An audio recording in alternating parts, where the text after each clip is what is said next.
Start. All right. Hey. How are you, Dale? There he is. How's it going, Teik? How you doing today? I'm sorry about the stuff up with the time. Oh, don't worry about it at all. I realize we're on opposite ends of the time. It's weird because I was actually at Apple putting in my Mac for repairs, and I saw your message and I said, yeah, no problems. Tomorrow's fine. I went home, said to my wife, I'm having my talk with Dale tomorrow. She said, tomorrow? Isn't it midnight for him? I went, oh my God, yeah. Tomorrow's tonight. That's part of what's so difficult sometimes is these time zones. And I've never been to Australia, and I've never spoken to anybody directly in Australia before. So I'm not used to like it being on polar opposite times of the clock, literally. I'm stoked to meet you.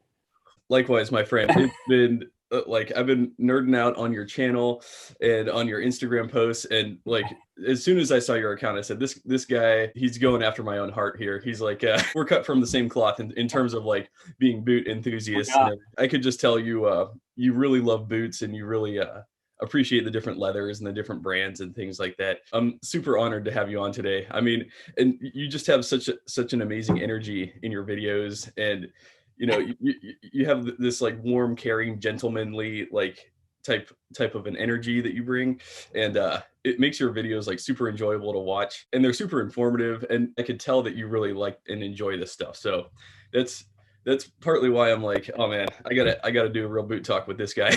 Thank you very much. Yeah, absolutely. Thanks so much for coming onto my channel today.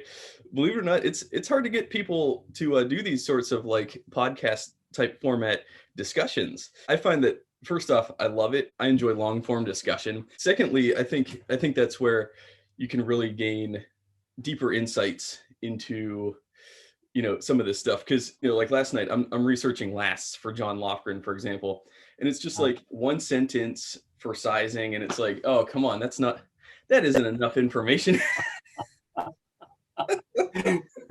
I'm about to spend $800. I need a little bit.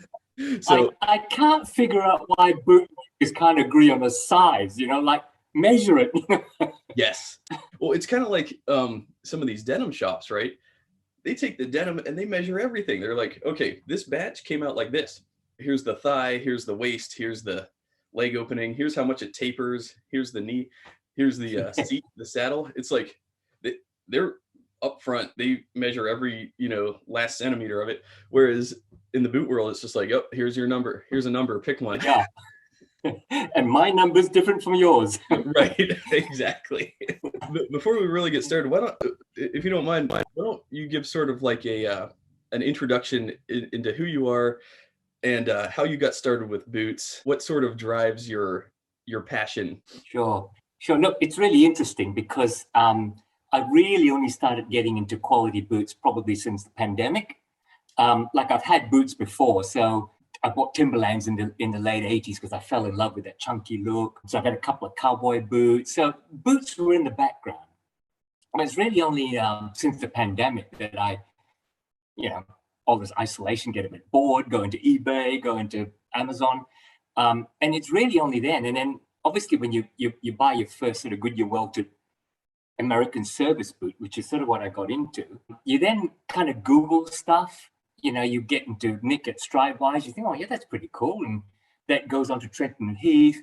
And then I found this guy who I really resonated with because he had a similar passion for boots, and it was all about leathers and different things. And that was you, of course. And I went, hey, I like this guy because he's not a journalist like Nick, or he's not a cobbler, but he really loves his boots, and I like this.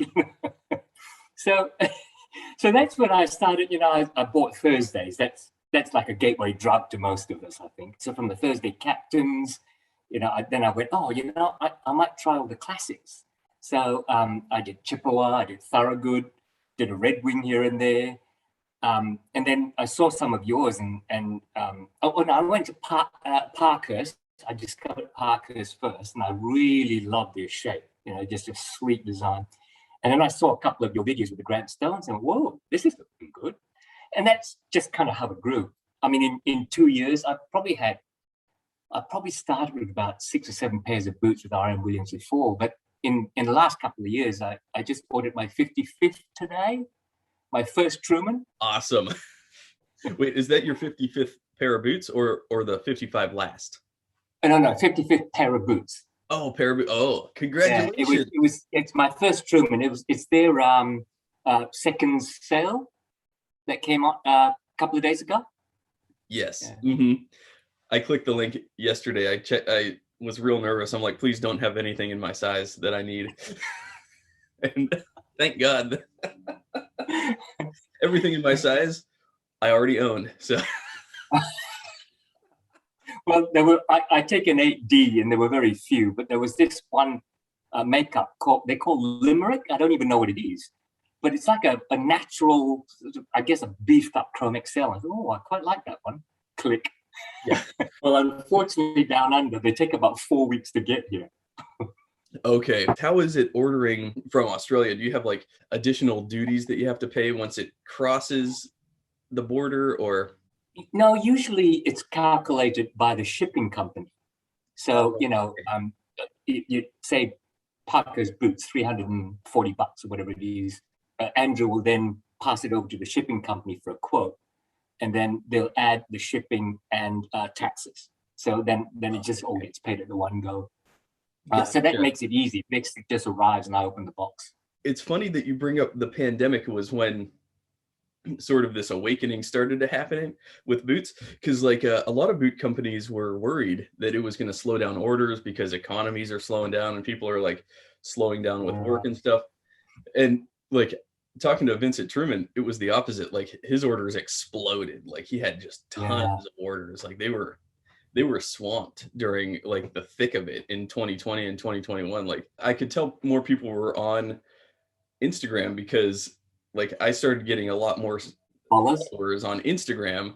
Like I didn't even, let's see, before the pandemic, I think I had like maybe 3,000 or 4,000 followers. And as soon as the pandemic hit, like every day I'm opening up Instagram and it's like, oh, 100 more followers. I'm like, what's going on here? Like, just a dude taking pictures of his boots in his backyard. Like that, no, there's something wrong here. I don't know what it is, Dale, but when I started doing the videos, and the reason I started doing the videos was just for the love of boots. I mean, I'm obviously not earning any money from it. Right. When I started researching for the videos, it seems to me that in the mid 2010s was when a lot of these direct-to-consumer boot companies started, the Thursdays, the Oakstreets, the Parkhurst, the Grantstones. And I think that period was bubbling in the background. And then when the pandemic hit, it really took off because people were, I guess, thirsting for some quality product, Definitely. I agree with that. Some of these industries are sort of, they go through these phases of like being sleeper industries. You know what I mean? Like back before the Great Depression, I think Alden was one of like, I don't know, like 30 shoemakers at the time. Yeah. And Alden was really one of the only ones that like pulled through it. I think Alan Edmonds did too. I think, what's that brand? Florsheim. Oh, yeah.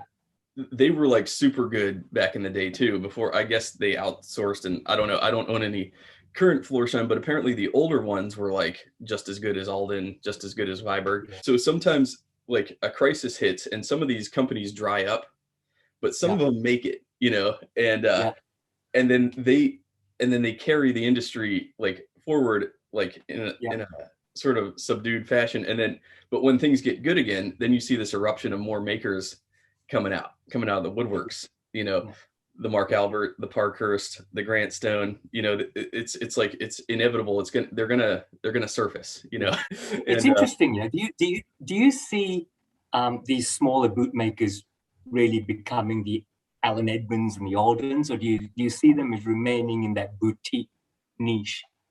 Ooh, that's a really good question. I guess it'll depend on a lot of things. Probably first off, the direction that the owners want to take it, and how things are going business wise.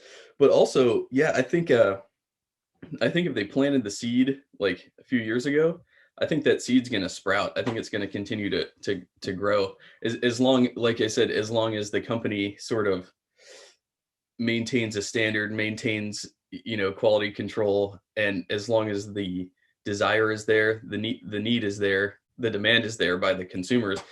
Yeah. Yeah, I think they'll blossom. You know, I think the good ones will blossom. I think Truman and Grantstone and Parkhurst and yeah, those guys, I think they're going to be around. I think we'll see them in 20 years, you know, 30 years. Yeah. Yeah, definitely. Yeah. I think we will. That's a good point. What's your take on it? I don't know, because I guess I'm new to the boot world. Okay. But I'm a management consultant in real life.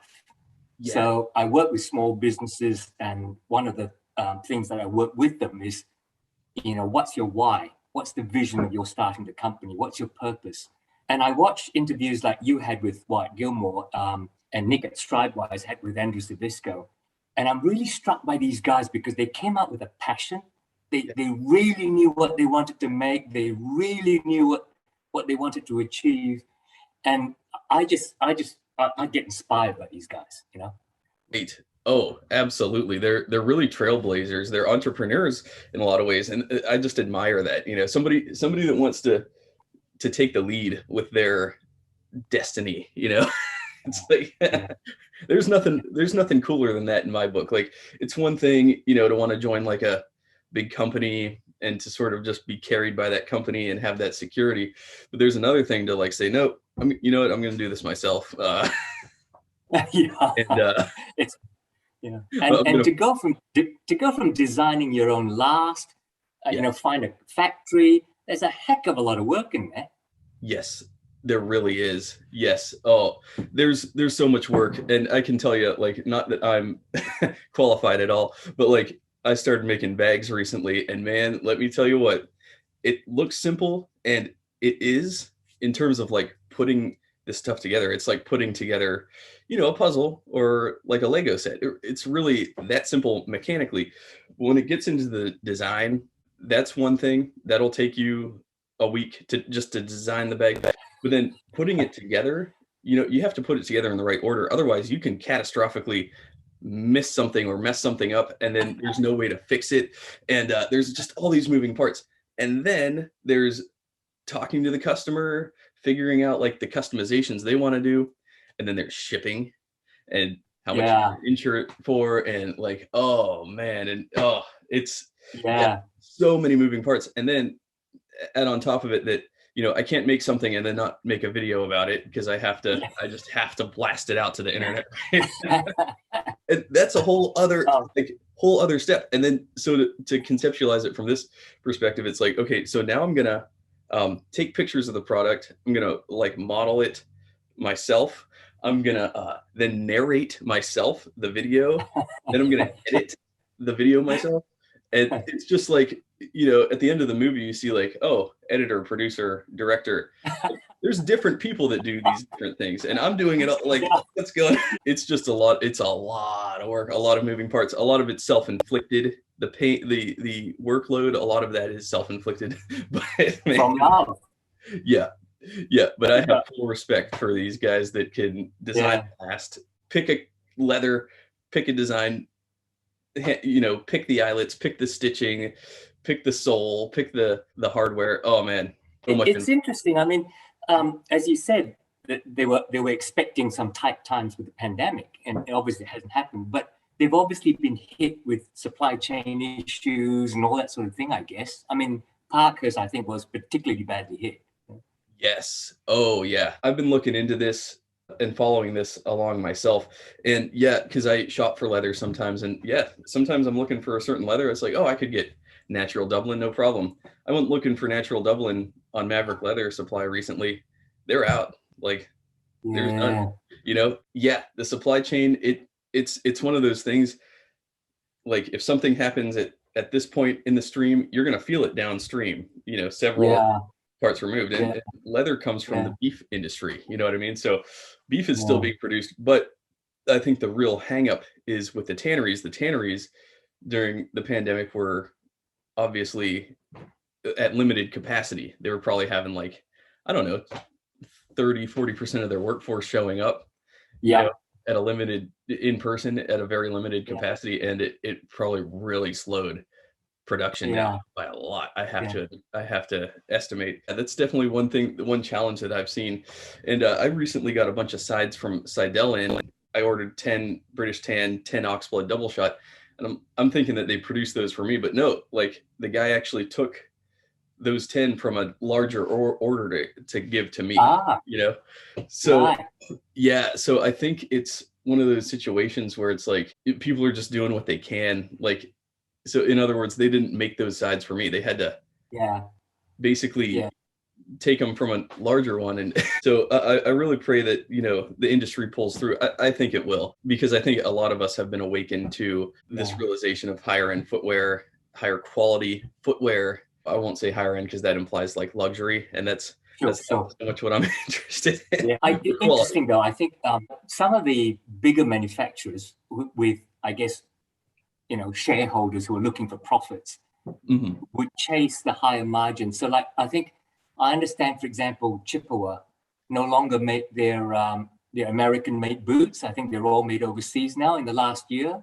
So I wonder if some of the bigger ones will actually start letting go of some of the American-made product, you know, which is a real shame. I mean, Chippewas were probably my second Goodyear welted boot, you know, the good old Crazy Horse service boot, which I love, but you know, you just can't get them anymore. Yeah, that's a good point. Yeah, there's a lot of moving parts to this. I just found out yesterday that Thorogood stopped making their roofers. I'm like, what? But that's crazy. But yeah, I mean, people are doing what they have to right now to survive. So they probably have to look at it from a profit standpoint. It's like, well, what's, you know, in the meantime, right now, what's going to keep us afloat?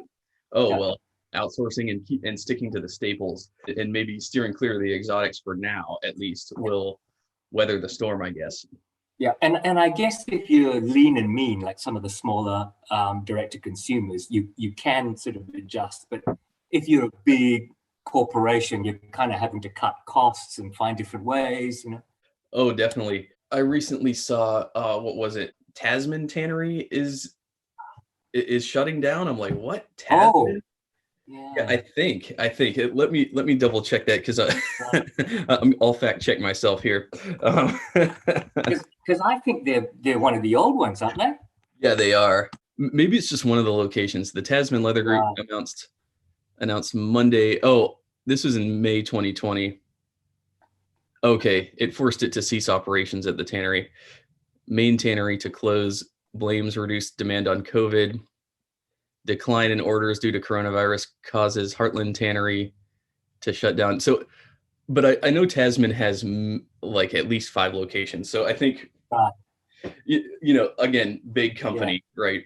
Yeah. Some parts will shut down temporarily. Other ones will continue to operate. So, just going back to Dale's Leatherworks, I've been following you from, you know, making your aprons and your bags and all that. What made you go into Leatherworks? Oh, fantastic question. I have it all started with, I was looking for a Horween Chrome Excel bag. I'm like, I want a backpack specifically, not just a weekender or a messenger bag or something like that. Yeah, I wanted a backpack. I scoured the internet. I scoured eBay, Etsy, all the companies that I follow, and I didn't see anything that was making backpacks out of Horween leather until I found this very small shop on Etsy called USA Handcraft Leather. They made this, what was called the hipster backpack. This is brown from Excel and Dublin. I think this is tan Dublin. Yeah, and so I bought that, and that was like, this was like $700, so not cheap. And I used it for about 3 years every single day, taking it to work, taking it on trips, really beating the crap out of it. I even, you know, would leave it out in my trunk in the blazing hot summers and frigid winters, and it's just been through all sorts of like temperature variations, and it's still holding up, right? But then I started realizing like there's a few things, if I could, you know, being the picky, annoying consumer, there's just a few things that I would change with the design. Right. Yeah. And I was going to buy another one, but then I noticed that shop no longer exists on Etsy. It was just one person. And I'm like, and then I start looking at the bag. I'm like, really looking at it. I'm like, you know what? I could probably put something like that together. That's where it started. I ordered Acadia leather, they do this thing where you buy 4 sides, you get the 5th side for free. Right. And I just got on there and I ordered a bunch of sides. Yeah, 5 sides total. And I asked my friend Dave, like, hey, can I build you a backpack? He's like, yeah, of course. I'm like, well, it might suck. It might be a disaster. Are you sure?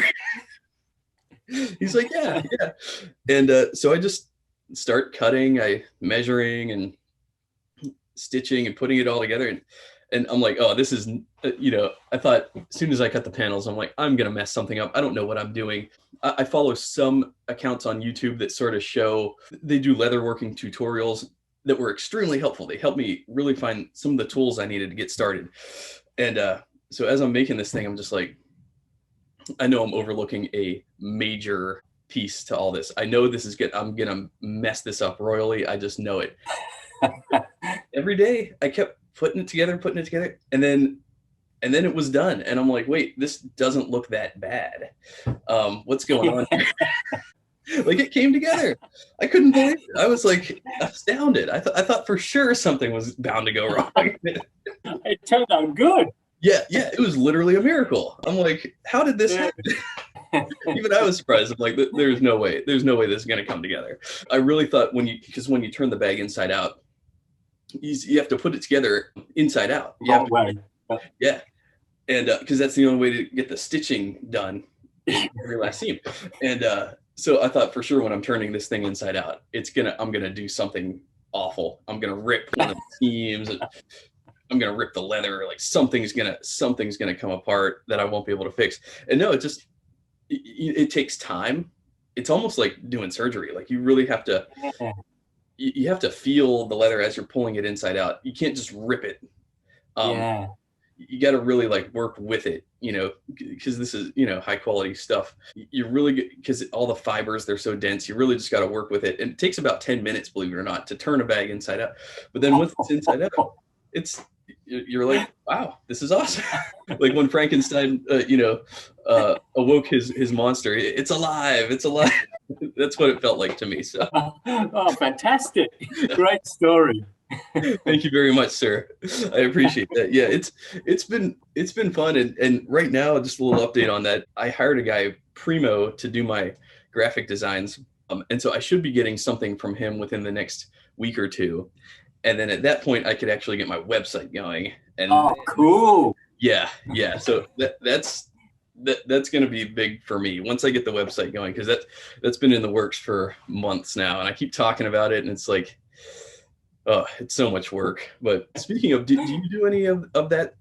So I know you're a business consultant. Do you work with that in any capacity in terms of like setting people up with it or helping them directly with website?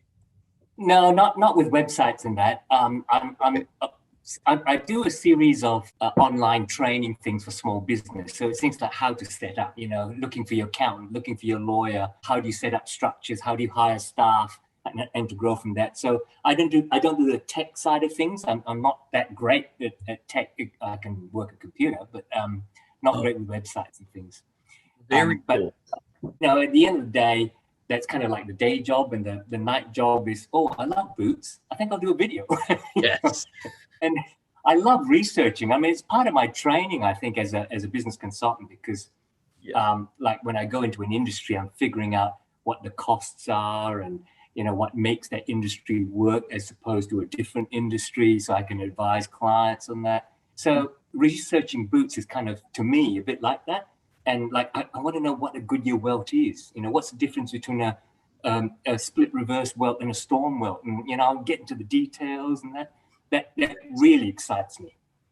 Right. Oh, man. A bit sad. Yeah. No, it's not sad at all. Like I said, you're a man after my own heart. Like, it's the learning, I think, is the most thrilling part. I love the product, yes, but learning about it, I think, is the most thrilling, because you're growing as you're learning.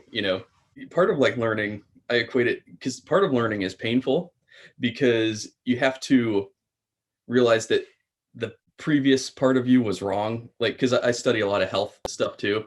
Part of learning about health is realizing you were wrong in so many instances, and dealing with, you have to confront yourself as being wrong, and a lot of people have a hard time doing that. I do too. It's something I have to work on, like, oh wow, I've been wrong about this whole time. Part of the exhilarating part is you get to then take the new information and run with it, and you benefit from it tremendously, and then you don't have to repeat those mistakes again. That's what's so great about research, is like, yeah, it's painful because you realize, like with boot making or bag making, it's like, oh, I was using this thread. I should have never used that thread, or oh, I shouldn't have been buying that hardware. That stuff's gonna fail. But you don't know. You only know what you know, and you can only work with what you know at the time. Sure. And so you got to sort of forgive yourself for those things, because I don't have a PhD in bag making. Like, I just watched a few YouTube videos. Yeah. I mean, there's not a lot of information out there. I was trying to read the difference between stitched down construction and veld shown, and like, they look the same to me. And whenever you read it and they describe it, it sounds the same, but they're two different types of construction. And there's not enough information about, the actual diagram of how you do these things. So you kind of make things up a bit, and you go 3 videos later, you go, whoops, I was wrong in that one. Yeah. I've looked at that too. I'm like, what's the difference between a Blake welt and a Goodyear welt? And there's some really good diagrams out there, but still, until you put it together yourself, you don't really know. You don't really understand it. At least I don't. It takes me putting something together mechanically to understand the mechanics. I could look at a diagram and read a blog post about it, but I'm not going to fully put it together. You know what I mean? In my head. But like, as far as like being wrong, like, I'll say this, like, do not feel bad, because I've seen some huge accounts on YouTube admit that they were wrong in all these videos, and they said, you know what though, I'm going to leave all that content up, because that's part of learning, that's part of growing. Yeah, one of them is this guy. He does this old cult. I think he's out of Virginia.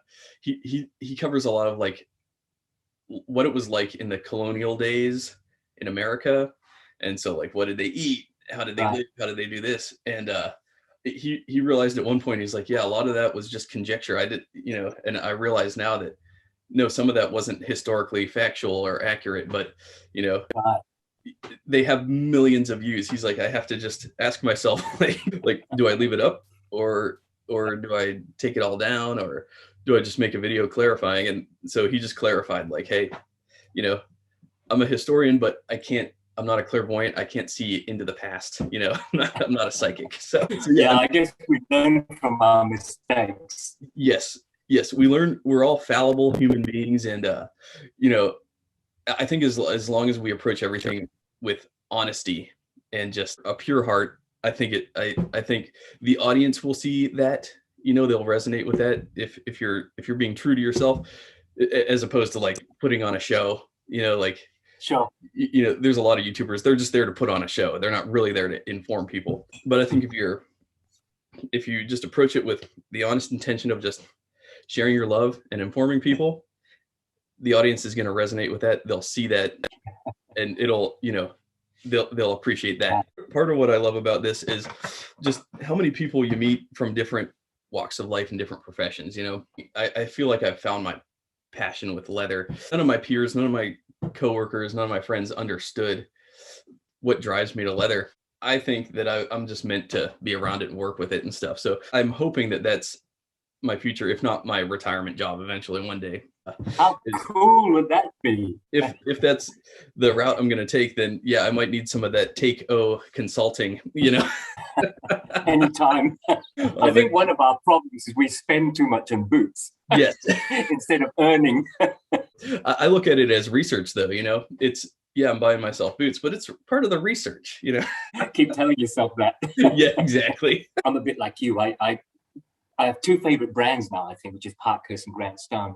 But okay. I've now discovered Truman, so I think I'm in trouble. Yeah, I'm with you there. It's that's part of what I love about these smaller boutique makers is their prices are lower. That's really a big piece of it. Yeah, Parkhurst, $300-400 range. Yeah. Grant Stone, $300-400 range. Truman, $400 range. Then you jump up to Alden, and they're charging $600 now for something like for this from Alden would cost $600 right now. I mean, it's like, or I could get it from Grant Stone. It's It's natural. I mean, I have to say my Grail boot is probably the White's MP boot. But then I look at a Parkhurst and I go, well, it looks the same, you know. And I'm not spending. I mean, a White's MP boot landed in Australia is $1,000 Australian dollars.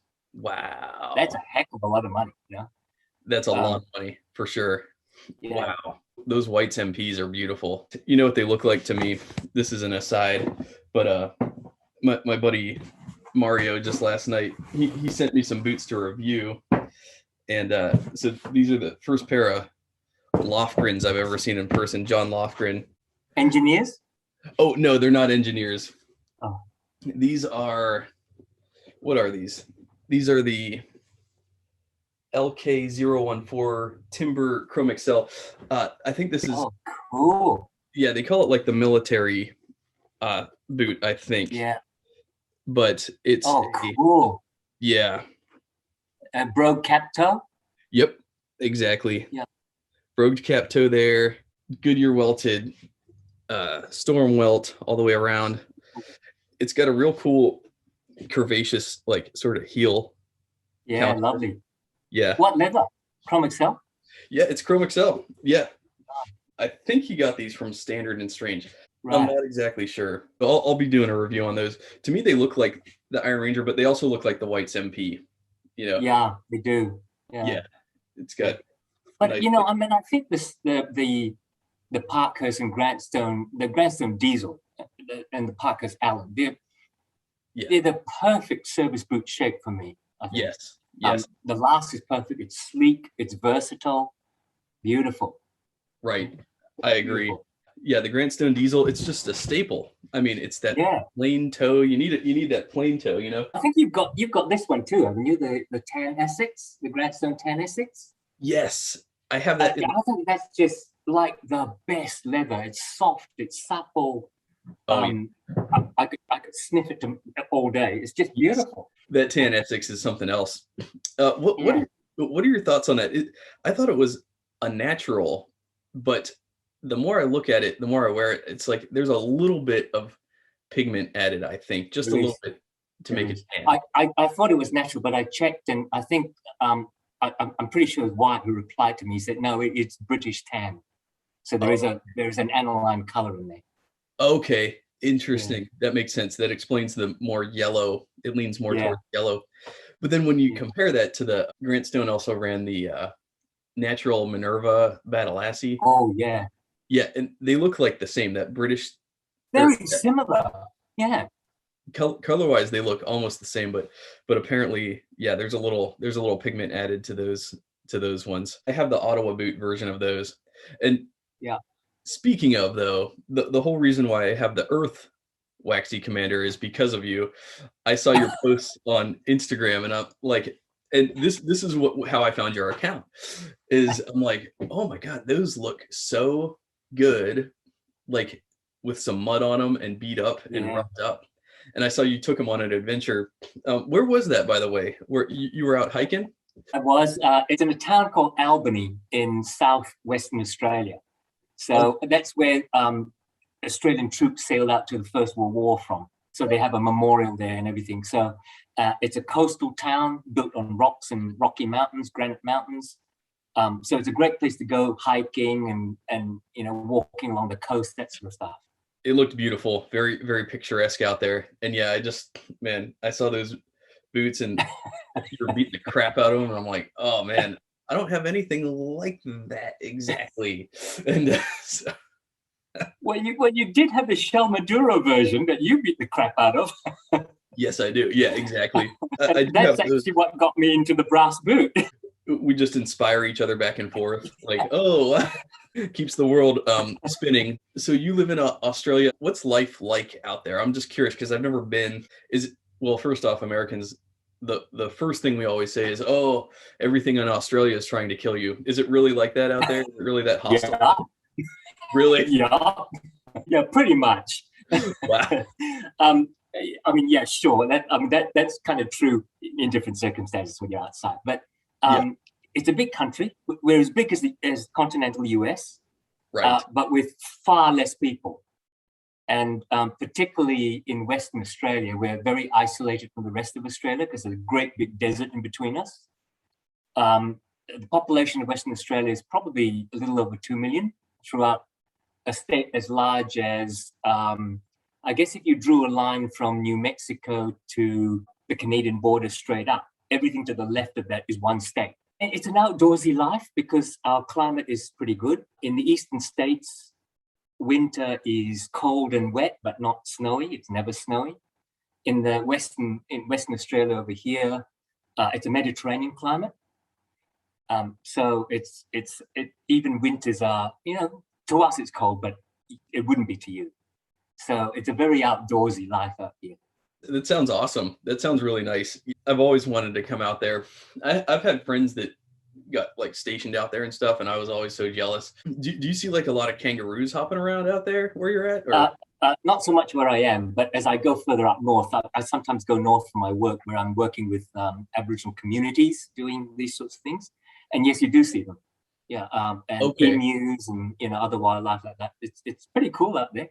As an aside, this is totally, I've never talked about this. There was never any point for me to bring it up until now. I have like this strange fascination with wombats. I follow all these wombat accounts on Instagram because they're like big, adorable, fluffy teddy bears. Yeah. And do you have those out there where you're at? No, they're not in Western Australia. They're on the eastern states. Eastern, okay. Yeah, okay. And same as koalas. We don't get koalas here. They're all over there. Okay, gotcha. So all the cute stuff is on the east, right? Yeah. All the dangerous stuff is on my side. Yeah. Well, good Lord, why'd you pick that side? So what kind of animal life do you have on your side? Do you have the crocs and the? Yeah, not forgetting that it's such a big state. So the north of our state is semi-tropical, okay. And then the south is cooler and more Mediterranean-like. So up north we do have the crocs, snakes everywhere. Even down here in sort of like urban areas where we have forest reserves and parks, there are snakes. So and dangerous ones. So like in the summer, you have to be a bit careful when you're walking around. And my wife and I like going for walks out in our forest reserves and that sort of stuff, which is kind of like a nature park, a wild nature park. So you just have to be a bit careful where you're going and what you're stepping on. We try not to go off trails because that could be a little bit dangerous. The parks are big enough that people get lost in them. A couple of fatalities when people get lost and can't be found for 5 days or whatever. So big state. Yeah, I follow a lot of like missing 411 stories on occasion. I'll get on like a kick of people that just mysteriously vanish. And yeah, it seems to happen in national parks. It happens in the States too, but I have no doubt if it's going to happen anywhere, it's probably going to happen in Australia. Do you think you'd ever get out here? Yeah, yes. I think once things open up, we would love to take a trip out there for sure. Yeah, it's always been on our radar, on our bucket list. I think if we were to come out there, we'd want to do like a month. Like I don't think it'd be worth it to do like just a week, I think at least a month to just hang out and just take it in and get used to the time zone and drive everywhere we want to drive and stuff. I think once travel restrictions are finally like completely behind us, I hope it will eventually be completely behind us. Then well, I'd love to. You've got a place to stay here, mate. Oh man, thank you. Thank you so much. Are you sure you want me dragging my kids along with us? Absolutely. All right, awesome. Your gorgeous little daughter. Oh yeah. Yeah, she's quite the handful. Yeah, we're lucky right now she's still asleep, but rest assured if she wakes up, she will try to bomb this video.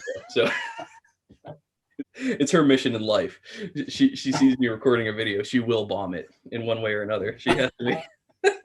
I'll love to take you up on that one day. That sounds like that would be amazing. I really love nature.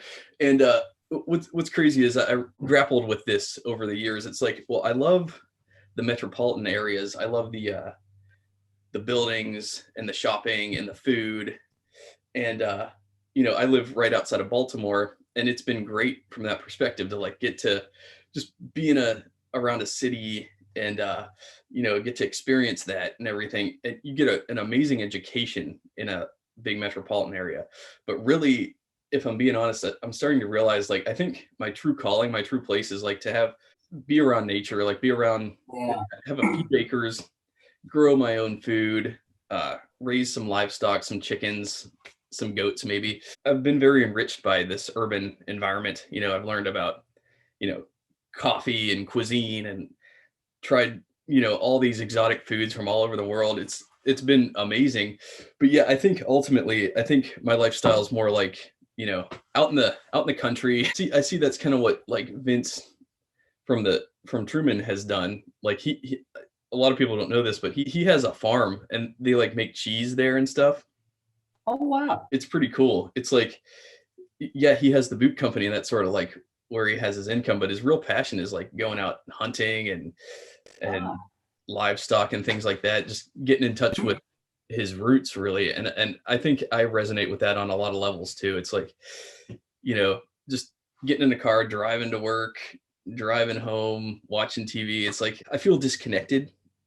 It makes sense doing that. I really like getting out there, and like, I'm super tired right now. I don't know if you can tell, but like all day yesterday I was in the garden just trying to plant things and hauling stuff around and working on my fence, and like, but I actually love it. I love being out there. You get to put a patina on your boots too. It's interesting because I think the outdoors does wake you up. Yeah. Like I mean, life in that way. Yes. I didn't think I was an outdoorsy kind of guy. As a kid, you go camping. Yeah, that's cool. But when I came back to Australia in '85, one of my first jobs for the company was to go and advise an Aboriginal group out in the Northwest. So going out there meant driving 4 hours on dirt roads to get to them, to be able to kind of work on dirt floors. They like their office was basically a shed. So to go in them and sit on the floor with them and talk through business and that sort of thing. And I suddenly realized, this is kind of the life. Because you're on a 4-wheel drive, you're driving over dirt tracks, crossing rivers, they're taking you out hunting, come back and you're eating the fish you caught that day. I thought, whoa, this is all right. And that kind of is a large part of my life now, because a lot of my clients are Aboriginal groups up in the Northwest. And that, incidentally, was one of the reasons that I really got into boots with R.M. Williams, because of the dirt and the dust and all that sort of stuff. So I'm a bit like you. I've kind of got awakened to being outdoors and camping and just actually seeing nature. Exactly. And I'm glad you brought that up, because I wanted to ask you more about what it's like working with Aboriginal groups. That's always been something that's fascinated me. I mean, I don't know much about them in Australia, but for the most part, they're really living what seems to be a lifestyle that they've lived for thousands of years. They're not an uncontacted group, but in a lot of respects, they still are, because they retain their original lifestyle. And I'm always fascinated by culture. So it's like a spiritual awakening. It's like, it's where we're meant to be, is out in nature. And I'm familiar with this concept of like grounding. Like, apparently the earth resonates at a certain frequency. We're in these concrete jungles all the time, separated from that earth frequency. And so what you can do is you can get grounded by being in nature and walking barefoot on the ground. Or the quickest way to get grounded actually is to jump into a natural body of water. That's instant. And what that does is that resets your brain's frequency. It resyncs it with the earth's, and that puts you more in sync with the natural flow of nature, apparently. I know that sounds kind of woo woo, but like, yeah, I believe that. I get it. Yeah. When I swim in the ocean, man, I feel reset, like completely reset. It's incredible. Not just that, but being outside, breathing the fresh air, that the plants are giving off and everything. It's really a good way to like stay in tune, I think, spiritually in a lot of senses. So yeah, that's cool to hear your account about, going out, driving on the dirt roads and stuff. Yeah, you're right. It is the life that like they would be living an authentic like human existence. You know what I mean? It's very varied, of course, because there are the southern and southeastern Aboriginal people are very well educated. You know, they're doctors, they're businessmen, all that. In the top end in the Northwest, where it's much more remote, there isn't that much of a chance for that sort of education. And I think overall their history has been very similar to First Nations Native Americans, like the colonization and the attempt to teach them Western ways and so on. But what I find with the people that I'm in contact with is they've retained inside their cultural identity. And more recently, now that we've had certain laws that give them land back and so on, that they've discovered their affinity with the country that they look after, you know. So, for example, one of the biggest industries now that's opening up in the Northwest is carbon sequestration. And the Aboriginal people do that well because, you know, 40,000 years ago, they cultivated the land in a sense by making sure that fires were lit during the cold seasons and they didn't go, you know, awry. And in doing so, they cleared out land so that trees regrew, which meant kangaroos came to eat them, which meant they could hunt the kangaroos. And all of that just comes back so naturally at the moment, you know. I've been blessed to work with them. That would be quite the honor, quite the privilege. I can't wait to eventually one day come to Australia. I think that's a must for me. Please do. Yeah, definitely. Do you still work with Aboriginals? Do you still go there often, or? I do, but the travel restrictions with pandemic have cut off a lot of it. Which I mean, that gives me the time to actually plan out my videos and all that, because I'm just half as busy as I used to be before pandemic. Right. And also in some of the more remote areas, they self-impose a quarantine because us outsiders coming in might bring COVID in. So, you know, there's a bit of a danger, particularly as they do have underlying health problems like kidney problems, things like that. So, you know, you just have to be really careful. I know in the States, there's been studies like with the First Nation people. I think they have really, really high rates of diabetes because our diet is like just not natural to them apparently. And so they don't do well on it, you know what I mean? And so I wonder if that's a similar case. Like, is that exactly the same? Oh, okay. A lot of needs for dialysis and, you know, all that is definitely, same. Okay. Wow. And a lot of it might not even be Western culture. It might just be our food industry. Because now that I think about it, like there's so many Americans that just, you know, so unhealthy. Yeah. Like the food we eat so terrible for you. Like, oh, the fast food, I don't have to tell you, heavily processed everything. Yeah, That's why I was out in my yard all day yesterday. I'm trying to grow my own stuff now. So, excellent. Yeah, we'll see how that goes. But yeah, there's something just magical about being in your garden. You form a relationship with the plants and everything. And I'm just taking little baby steps, but ultimately, that's right. Yeah. Ultimately, though, like what drives me to boots, like I feel now that I have the boots, I feel equipped to go do stuff like that. Because before that, you know, I'm a, you know, like you said, I didn't think I was an outdoorsman, but I think that's because of the approach, right? It's like you said, I'd go camping, and I'd go camping, but I hated it.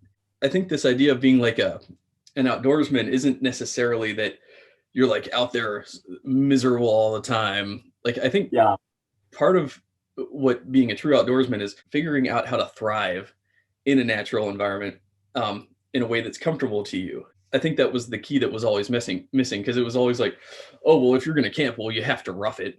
Be miserable. You have to sleep on the rocks. You have to risk getting eaten by a bear. It's like, well, no, none of that's true. You don't have to be miserable out there. Do you know what a swag is? In Australia, a swag is like a sleeping bag. Oh. And you're talking about camping in comfort. Well, this is a mattress that you roll up in a sleeping bag. So you don't sleep on the rocks. You sleep on a mattress on the swag. That's good camping. And I think in England, a swag is like loot. Oh, interesting. LOOT, as in stealing. That doesn't look half bad, actually. They look comfy, don't they? Yeah, I could sleep in one of those. Yeah, that's not. That would keep you dry. So we go camping in Star, buddy. You guys have to out there. You need something to protect you against all the cobras out there. And the Rolls Royce of swags even has a flap that you kind of put up like a tent. Oh, wow. That is cool. So you do it in style. You don't just go out into nature just to rough it. You actually No way. That's amazing. Do you guys do that? Do you go camping a lot, or? Yeah, not a lot these days. We used to. Then even before COVID, it kind of got busy. So you know, you can't afford to spend like 4 days away and that sort of thing as it got busy. But and now with COVID, it's the opposite. Like really, you know, my wife is immunocompromised, so we really try not to put her in situations where she might meet lots of different people and that sort of thing. Right. Yeah, that makes a lot of sense. Yeah, you gotta take precautions there. I can only imagine. I wanted to follow up on something you said about having time for YouTube videos. This has been a great time, like with having downtime to really focus on that. You've been doing this for a few months now, right? You have like, I want to say at least a dozen videos out by now. Have you reviewed all your boots? I know. Okay, right. Lots more to go. Yeah, lots to go. I think the schedule takes me to the end of the year. Yeah. Well, with 55 now, I mean, you've really amassed a good collection so far. Oh, it's been great. I honestly don't know why, but I really love it. Like, it's a bit like you. I think when I watch your videos, I see the enthusiasm of the boot. It's not like it's because you need it or it's because you know, a certain, I don't know what it is, but you love the boot. And I feel the same. It's like, this looks like any other boot. Yeah. You know, it's a brown leather, or it's a, as you said, you know, in your other video, it's a fuzzy leather. But they're different. Yeah. They're each different. Yes. They're each so different. You're right. It's just so much fun to tap into that and break down the nuances, because leather can be so many things. You know, when you first get into leather, you just think leather is just one thing. It's just leather. It's not. There's layers involved, and there's different properties to each layer. And you can, it's kind of like slicing ham, right? It's like every slice is going to be different, and you don't think about it. You just think ham is ham, but no, it's not. Like every layer is going to exhibit different properties, different. Yeah.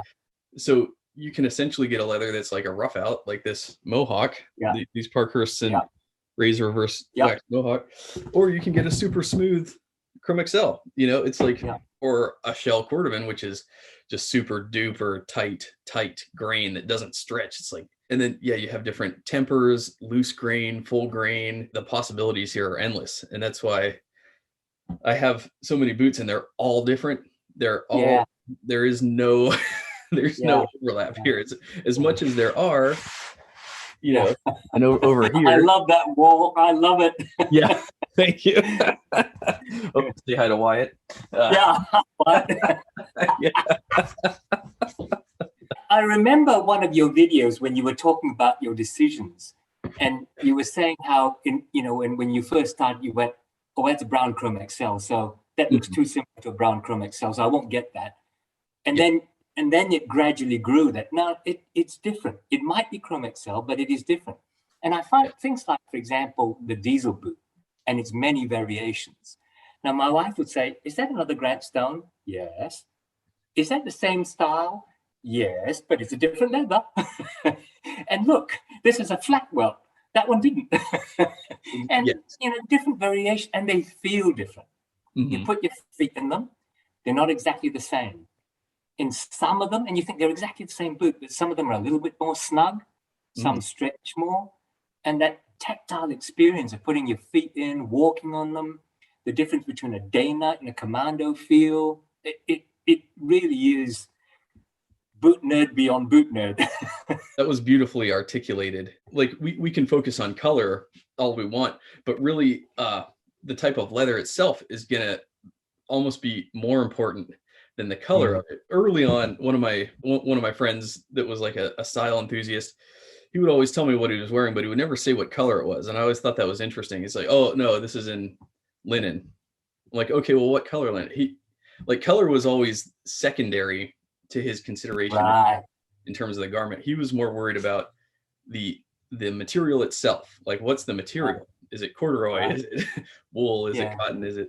You could justify 20 brown boots even in the same color if they're all different leathers. If one's waxy commander, one's a chrome excel, one's a chamois. The leather itself is going to exhibit different properties, different feel.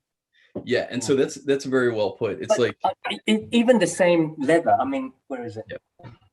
The brass boot, Ooh, waxy there commander. They are. All right, there they are. The Edward waxy commander, but they've the wax comes off different. Exactly the same tannery.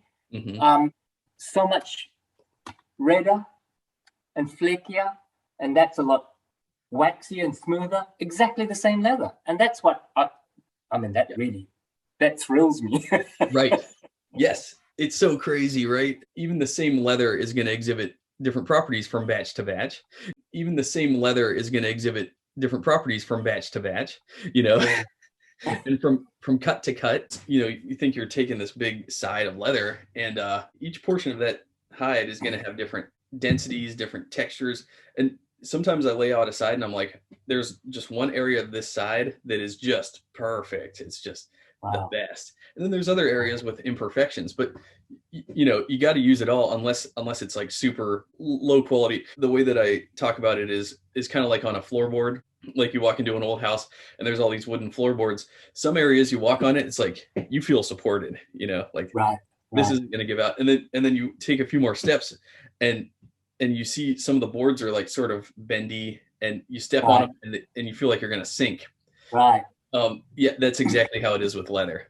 It's one large surface, and some areas are more fortified and more sturdy than others. Some you step on them and it's like, oh, I feel like I'm going to fall through. So I'm interested when you cut your leathers for the backpacks. Yeah. How are you positioning your panels? Is that by eye? And yeah, a lot of it is by eye. This is something I didn't know until just recently, is the art of cutting is its own art. Like there's certain people that at leather workshops that their only job is to cut the leather. They don't do anything else. They just identify the portions that they're going to use for their product. And so they'll cut, and depending on their standards, they might use half that hide as opposed to like trying to use all of it, because they're just going after the prime cuts, if that makes sense. But yeah, so when I do it, I've been lucky in that Seidel, the double shot that they've been sending me, has all been phenomenal. I can use most of that. And so all I do is I take old panels that I've cut before and I lay them down and I just trace. And so I could use 95% of that hide. And so luckily I don't have to consider like, oh, there's portions I need to discard, But then some of the stuff I've got from Maverick Leather, they sell Horween seconds. And yes, there's a lot of that stuff that you don't want to use because it's like it's too flimsy. There's certain areas just too thin, not enough density there, very loose floorboards, if you will.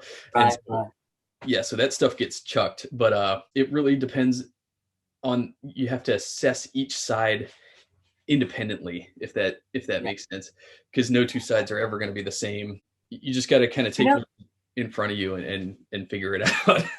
you know how people talk about the Chrome XL lottery, and I guess I've been quite lucky in that all my Chrome XL boots hasn't had a lot of loose grain. But have you had experience of bad Chrome XL?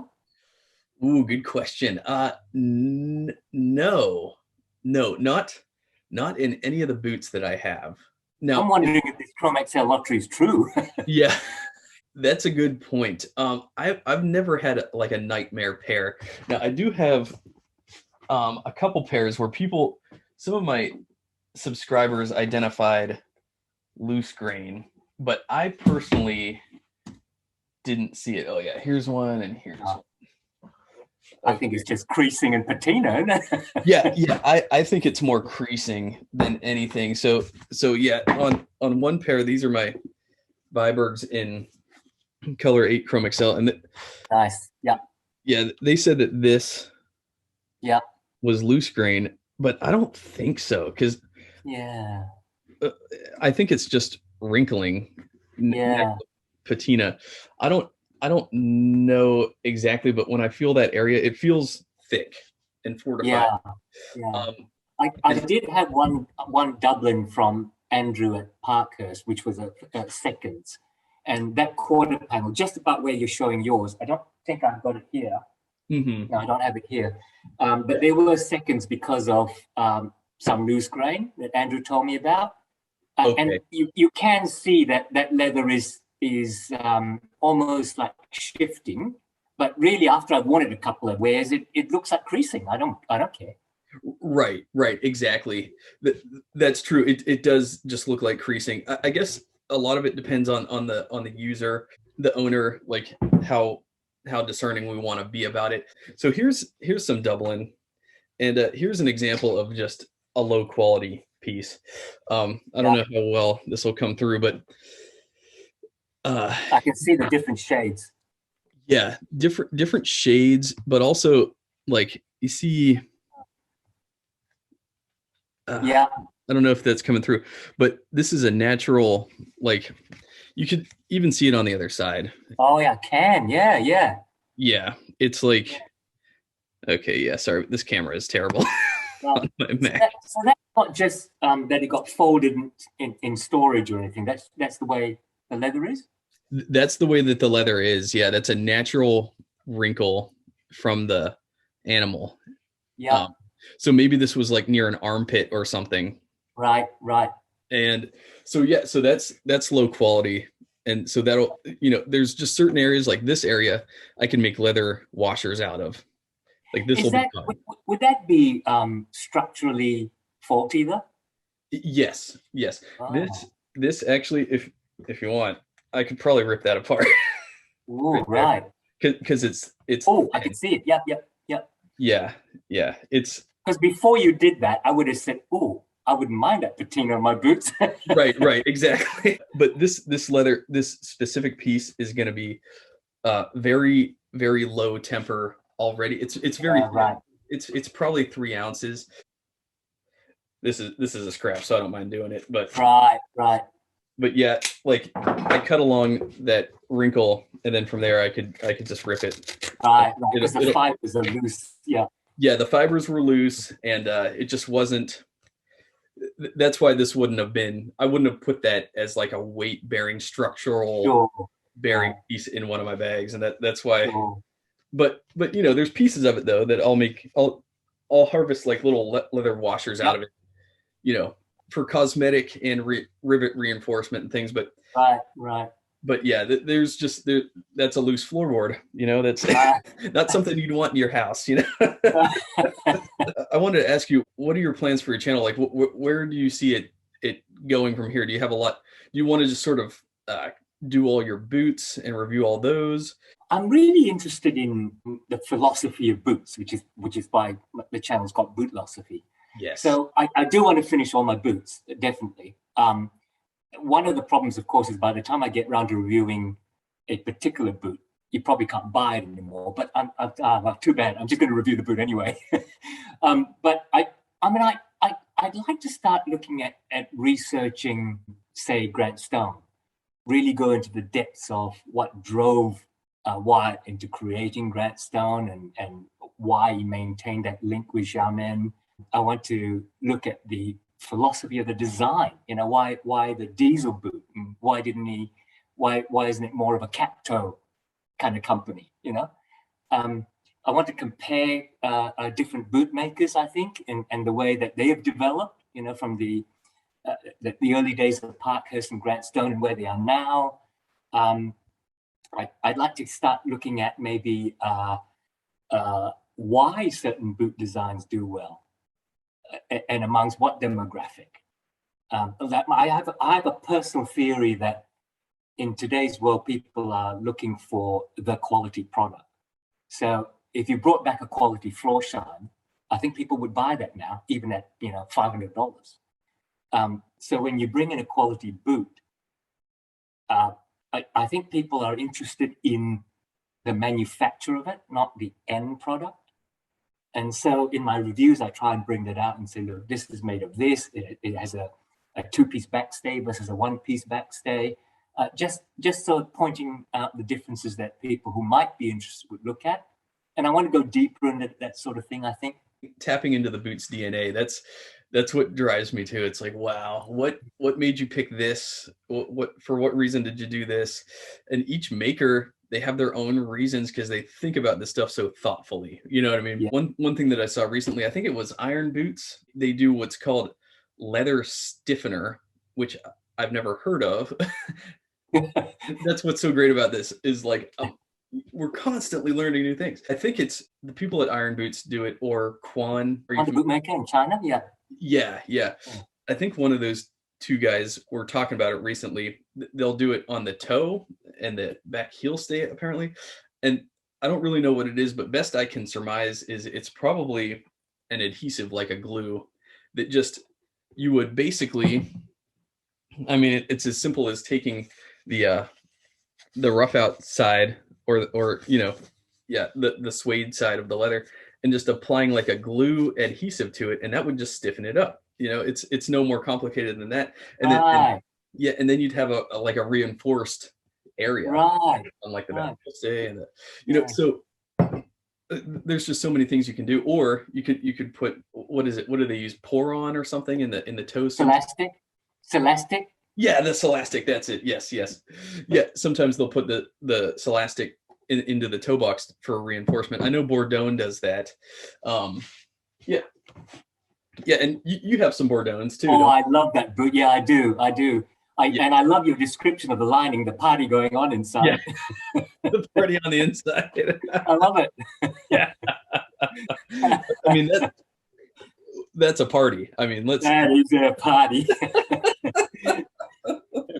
that orange. Yeah, but I think he does Celastic in the toe, and it makes sense because I can't, you know, crease that down. That's support. When I first started going into boots, a lot of the Facebook enthusiast groups and all that would have people who'd go, "Oh, it's a boot, dude. Just wear it," you know. Right. They go, "No, I don't like Thursday because it's got Poron, and there's got to be leather and cork."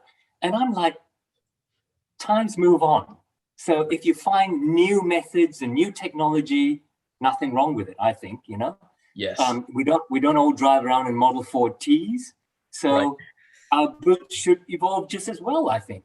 And I think even today, like I had a conversation on one of the Facebook groups, it was Thursday, I think, and we were saying how, because Thursday being an entry-level type boot, a lot of people buy a Thursday who have never bought a boot before. So they'll go onto the Facebook group and go, "Oh, look, I've got this stitch that's a bit loose. Should I be worried about it?" And when I first started looking into these groups a couple of years ago, there'd be people jumping on and go, "Oh, don't be a man." And I'm like, these poor guys have only just bought their first boot and spent $200, which is a lot of money for a new guy. Be a bit more generous. Explain it to him. Teach them, you know.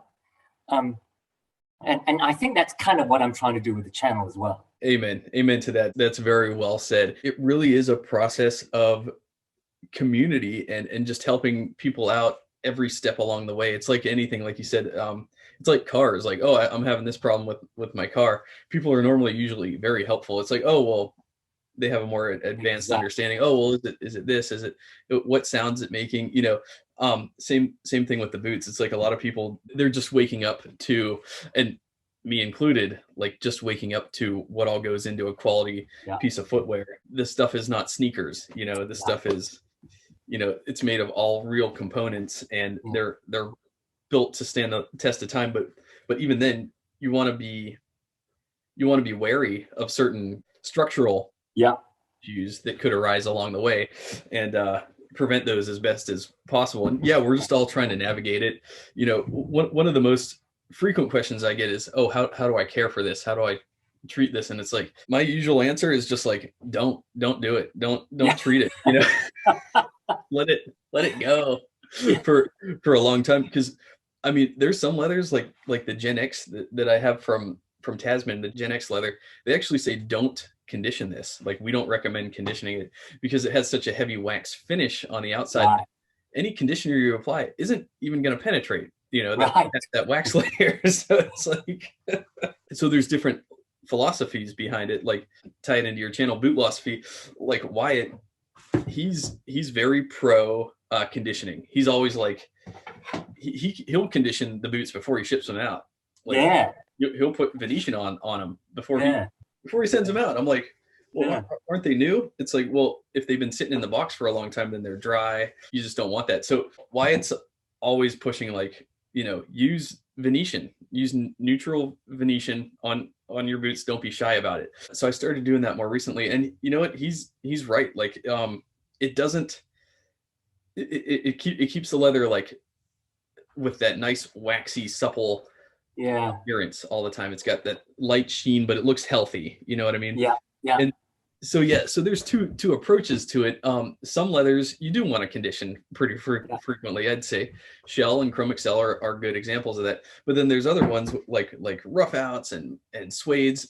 Obviously, like I'm not going to take a like kudu. Yeah.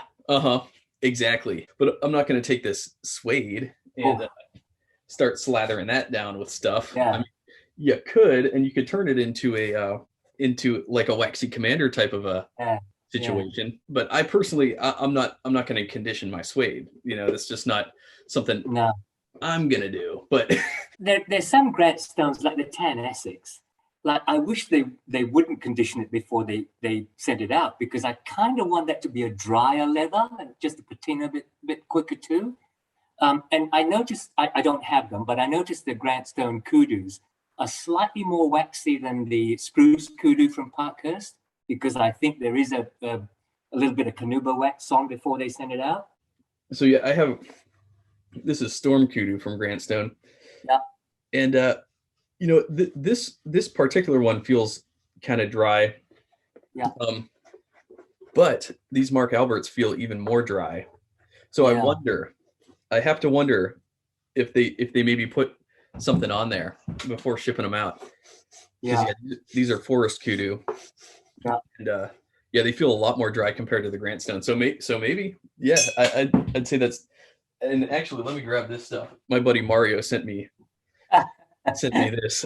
This is Saphir oiled leather Cure Gras, and apparently I haven't done it yet, but I'm gonna do a video conditioning these. Apparently, he uses it on all of his kudu, and he says it doesn't change the color.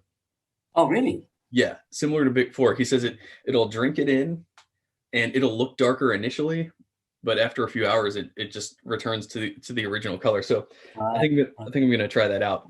So because I kind of made a mistake with my Moss Waxy Mohawk. I really conditioned them kind of heavily, and it just darkened them up a ton.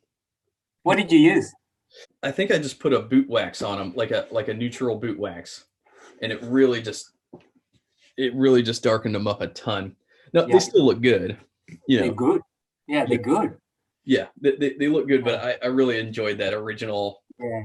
sort of moss color that they had going on, and now it's more of like a darker, just a lot darker. You have to be in full light, but to see like the green, they still look great. Don't get me wrong, but I'm terrified of putting anything on my Parker spruce kudus. I mean, they're just really nice. Yes. Don't want them to change color. Don't want them to get shiny. Right. Exactly. Well, yeah. Thanks to this conversation, I'll do the experiment on these. Good. This is the same leather. So you can see how they turn out and see if you want to take the chance on them. Just the other thing I think with conditioners is sometimes the leathers are so full of waxes and oils anyway. Like my Red Wing Classic Mocks. All I've done with these is just brush. Okay. So, wow. I think some leathers will actually, just not need it because they're so full of wax anyway. When I first got these, every time I brushed them, my fingers stuck to them. There was so much wax and oil on them. Oh, wow, really? This Chrome XL bag, I've never conditioned this. And I don't know if you can see the bloom, but it's sort of... Yeah, I can. It's got the waxy bloom on the surface. Yeah. So once you really start to buff it, like it... I don't know if the camera's going to capture that, but you see you can see the shine. Yeah, it's definitely just... It reabsorbs the wax, and that's why they say that Chrome XL is self-healing like that. So that much in it, why do I need to add more? Yeah. I've spent afternoons brushing boots until my arms have fallen off. Yeah. I'm sure. Yeah, there's something very therapeutic about it, you know, There working. is. Yeah, yeah, it's amazing. It's better than meditation, my friend. It is. I mean, it's 100% meditation. I never thought doing this would be so relaxing, but yeah, it's so meditative. 2 hours is always a sweet spot for these boot talks. You can probably edit it down to an hour and a bit or something, I guess. Yeah, it'll probably get edited down to probably an hour and a half, I'd say. Typically, I want to say when I record, like that textured boots video that I just did initially, that was a 40-minute recording. 40. Oh, wow. And I talked so long, I was like blue in the face by the end of it. I'm like, oh God. When I release it, it's 23 minutes. That's how much I say like I say a lot. And you do it in one take? Yeah, I do the whole thing in one take. When I first started, and I noticed on your videos, you're good at like doing the whole thing. Start. I do one take. Yeah. Wow. It takes a bit of planning because I don't script it, but I make notes about what I want to say, and usually it's in order. You know, what the aesthetics, the maker, the construction. So it's in an order in my head, and then in front of my camera, I've got post-it notes everywhere. So if you look very closely, my eyes are going, you know, and I try and do it in one take. So I just keep going, and I make a mistake and go back and cover it. And then I'll chop bits out. Like a 20-minute video probably is 30 minutes. And I'll take 10 minutes out. Similar to me, I guess. Usually I just wing it. And part of my problem is like some videos I'll start recording and I have, 15 things that I know I want to say. And I try to say them all at the same time. And it's like, that didn't come out good at all. You find that sometimes you go through it and you think, oh, I forgot that. So you go back a little bit. Yes. And then when you're editing, you're trying to say, oh, do I cut this out and put it there? Or do I just let it run? Yeah, I do that all the time. It's like, there's certain segments, like I'll take this 30 seconds and move it to the first 2 minutes. Because it didn't make any sense at all where it was at. You know, it's so funny. It's good to have somebody to relate to with this because nobody else really understands it. It's like no, it's awkward talking to a camera. When you're the only person in the house or in the room. It's like just me talking to a camera. There's nobody helping me. I got a comment on one of my videos. Do you think your videographer could do this, that, and maybe your lighting man could do that? I said, I'm the videographer. I'm the lighting guy. Yeah, let me consult with my editor on that. Let me speak to the manager. I am the manager. That's another thing that I really like about it is you learn so much about like how to produce a piece. Like now I get a little bit more about how filmmakers do what they do because there really is an art. There's so many things to take into consideration. Like you said, the lighting, the angles, and just recently I bought this Nikon for my wife years ago as a gift, and she's never even picked it up. And so I'm like, well, screw this. I'm not just gonna let this quality camera sit in the corner. I'm gonna use it. And you're doing 4K now, right? Yeah, trying to. It's a lot of extra memory, but it really adds so much definition. I've been playing around with. I have a few different lenses now, and I'm just trying to get good at like photography and understanding like everything that goes into it. And like my brother, he's pretty well versed in photography, and I'll ask him a question and his response is always like a paragraph of, I swear to God, it's like a foreign language. I'm like, what are you talking about? It's in English because I see some of the connector words are English clearly, but there's some words I've never heard him use. And I'm like, you need a degree in photography just to understand what's going on. I use my iPhone. Yes. Yeah. The iPhone is great. It's phenomenal. It's what I do all my stuff on. Every recording I've ever done, I've done on this one single phone. I've had this phone for like 5 years. Yeah, it's great. It can capture 4K. It can capture 60 frames a second. It's incredible, but there is another level, I guess, and that's with this photography. And my dad was a photographer growing up, and so that was always like a family passion, trying to ease my way into that, I guess. But yeah, no, the iPhone does a phenomenal job. I mean, it's really all you need. And the way that I looked at it was, if I overcomplicate this, I'm not going to be able to put out anything. So I need to I need to streamline it. And so is that kind of what you found as well? Like just totally. I guess because actually I've been doing videos on my other channel for the business consulting. I used to do 5-minute videos, just quick ones about, you know, oh, this is how you interview a new staff member. This is how you, so just quick 5 minutes one. So I learned from doing that about, you know, I got a couple of garage lights that I put out, you know, nothing fancy. And I learned things like shooting 5 at the same time, but changing your shirt so it looks different on a different time and things like that. So once I did that and I started doing the boots, it really was a case of just testing it out. Does this work? Oh, I need more light on the boots, because there was one video I did early on, which is a very dark boot, and I was wearing a black shirt and you couldn't see the boot. So, all right, I learned now, you put a light on it, you know. So it's just trial and error.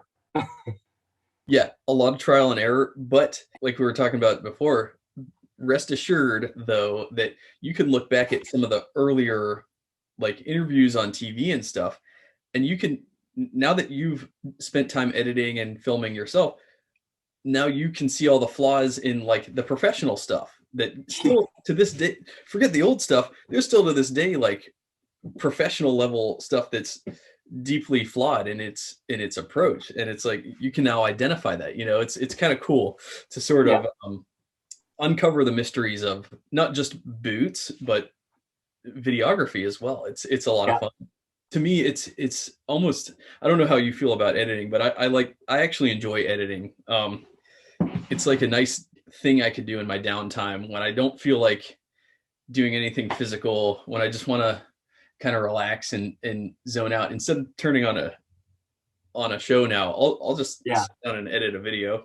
And I like to have like 2 to 3 videos that I'm working on at any given point, just so that I could sort of like do what I feel like working on at any given point. And it's editing I find is therapeutic. I know Jake at Almost Vintage Style, he says, oh, I hate editing. I'm like, why? It's actually, I don't know. It's kind of like you said, like shining your boots is therapeutic. I kind of find editing kind of therapeutic in some ways, because it's like I'm tapping into that creative side. I'm able to take pictures, lay video over other parts of the video, so you could kind of just see it's fun to create, and I like to create things, and that's partly why it's kind of like some people for their creative outlet, they'll paint.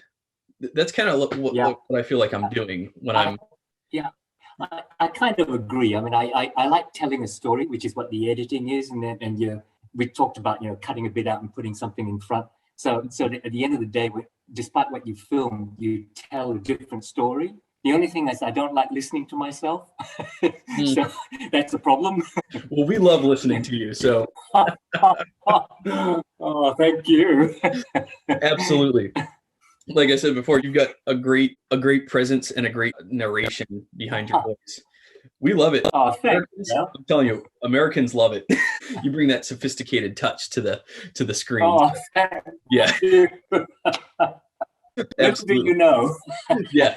As an American, I listen to other Americans, and it's one thing to hear somebody from my own culture talking about things. It's another thing entirely to hear somebody from a different country talking about it. It's like, okay, this is going to be valuable because they're coming at it from a perspective that's definitely different from mine, right? Like, I know that if I hear like another American just talking about Red Wings, it's like, okay, we probably had a similar upbringing. We're probably looking at this through the same lens. But hearing you from Australia, given all your life, your rich life experiences, I mean, you've lived in London, you lived in the United States as well. You have all these perspectives that I know for a fact that I don't have. When you deliver your perspective on the boots, it's that much more valuable. It's very validating in a certain way, because I know you're seeing it you're definitely seeing it through a different lens than I am as an American. That's why I find your content very valuable. I'm just walking around my yard and around the city in these, but you're actually like running away from the crocodiles and and snakes. And it is very similar, because I learned so much from yourself, from the other American channels, because I'm approaching American boots from an outsider's point of view. So I'm exactly the same as you. I'm listening to you and going, oh, okay, I didn't get that. You know, that's a particular part of American culture and history that shows why it's done that way. So I think it's if you get input from everywhere, it's really good. Exactly. Yeah, you can amalgamate all these lessons and principles. I mean, that's one good thing that's so great about social media and the internet these days is we don't have to rely on one source anymore. We can take so many different philosophies, bootlosophies, if you will, and combine them and really get just an aggregate. And it really helps, I think, our understanding. Because, you know, for me, when I first saw a service boot, I was just so blown away and intrigued by it. Like, I know that there's a history there, you know, and you hear about, oh, it's World War II, oh, Horwee, it's, you know, over 100-year-old tannery and all this. And then you start to look into the history of like Russia leather and that one ship that went down, had leather from Russia, and they took it out and it was still like good. It was in good condition. It was like, underwater for like over 100 years, 200 years. I forget how long, or maybe from the 1700s. I can't remember.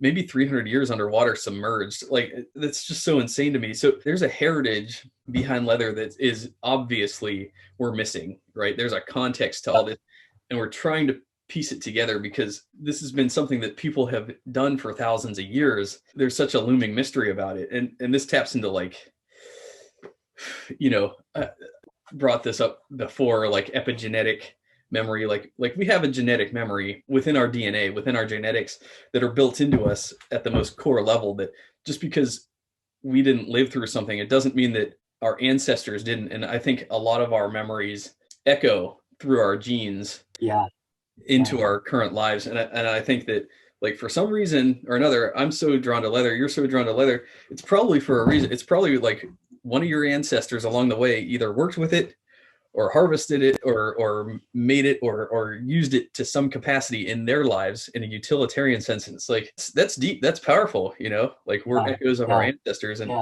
not just physically, but maybe in our intuition and interests as well. I think there's something very philosophical about leather, because it's like Phil at Ashland Leather, he says leather is a language, and it's like, yeah, it can be so many things and so many applications. And I think it even just goes deeper than that. I think it goes into our very existential approach to life in a lot of ways. And that's why I love working with it. I can't help myself. I have to work with it. I have to get my hands on it. Very tactile. Yeah, exactly. It's almost, it's incredible. I like the language of leather, you know, it's evocative, like the hand. That just describes it perfectly, doesn't it? Yeah, the hand feel. Yeah, because that's, like you said, it's tactile. Like, you put your hands on it and you could almost envision what it can do from there. What sort of application you could use it for. Because not all leather is ideal for boots. You know, like harness leather, that stuff is it's for like saddles, you know, horse saddles, because it's so thick you almost can't bend it with your hands. It's so unbelievably rigid. In fact, let me grab this real quick. I just got this stuff in. This is this is Wickett and Craig Latigo, and it's 8-ounce leather. No, most leather in your boots is going to be like 3 ounces, I think. Yeah. So this is like 3 times the thickness of a boot leather. I hope that. So like this is natural Dublin. It's like 3 ounces, 3.5 ounces. This is a lot more thick. Oh, I bet it feels great. Yeah, it does. It does. You can knock on it. Like, it's not. It's not soft. That's armor. Yeah, it's armor. Exactly. It's extremely rigid. I'm not going to be able to make a roll top bag out of this stuff because it's just too thick. So I'll be able to do like one of my Scout models with it because I don't have to turn it inside out. But yeah, it just goes to show, like, this stuff is raw material and you can make different things with it and apply it in different ways. And so, like, you'd never make a boot out of this stuff. Never. If you did, you're just crazy. It would feel like wood. It would feel like a wooden boot. Well, I jokingly said like armor, but I mean, in medieval times, they did use leather as armor. Oh yeah, yes. I didn't think about that. That's true. Yeah, you could easily use this as an armor. Yeah, no, that's a great point. Yeah, I'll have to delve more into that then. That's super interesting. Harness leather.